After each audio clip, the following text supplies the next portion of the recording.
ఏమైంది మా ఆశయాలు? 2 ఏళ్ళైనా ఇంకా నీకు సోయి లేదా?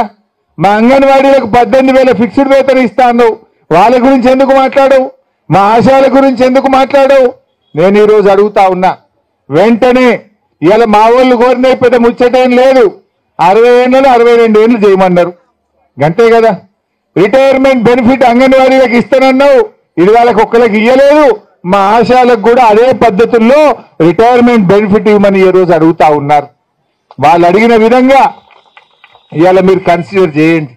రకరకాల ఇబ్బందులు పెడుతున్నారు ఆశయాలను. ఇవాళ హాస్పిటల్లో అది ఏమంటాం టెల్మా గోల్ దొరుకుతుందా?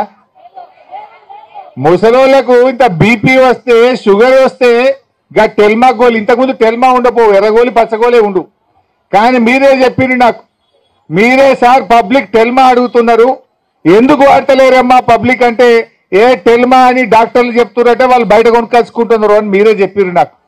మీరు నాకు చెప్తే అప్పటికప్పుడు మళ్ళా నెల వరకు నేను టెల్మా కొన్నా, టెల్మా పంపిన. ఆ రోజు మీకు ప్రజలు ఏం కోరుకుంటే అదే ఇద్దామని చెప్పిన నేను, మీరు చెప్తేనే నేను టెల్మా కొని పంపిన. ఆ రోజు ఈ గవర్నమెంట్ వచ్చినాక టెల్మా లేదు, పచ్చగోలి లేదు, అనిబంధన ఎర్రది పోయింది, పచ్చది పోయింది, టెల్మా పోయింది. ముసలికి బీపీ గోలు కూడా ఇక చచ్చిపోతున్న పరిస్థితి ఉన్నది. ఈరోజు ఏం పట్టించుకుంటున్నారు? ఆ పిహెచ్సిలకు ఇయర్లీ మెయింటెనెన్స్ ఇద్దాం మనం. ఎందుకంటే మీటింగులు పెట్టుకుంటే మీ టీఏనో డిఏనో ఇంత బిస్కెటో మంచినీళ్ళు ఛాయనో ఇచ్చి నీకు ఇద్దరు, అది కూడా బంద్ అయిపోయింది. ఉన్నదా? అది కూడా బంద్ అయిపోయింది. అదేవిధంగా సీజనల్ వ్యాధులు రాకుండా కొంత గ్రామ పంచాయతీలకు హెల్త్ డిపార్ట్మెంట్ ద్వారా స్పెషల్ డ్రైవ్ కోసం కొన్ని డబ్బులు ఇద్దాం, శానిటేషన్ కోసం. ప్రతి సంవత్సరం కూడా వర్షాకాలం వచ్చిందంటే హెల్త్ డిపార్ట్మెంట్ ద్వారా శానిటేషన్ డబ్బులను విడుదల చేద్దాం, అది కూడా బంద్ అయిపోయింది. ఉన్నదా?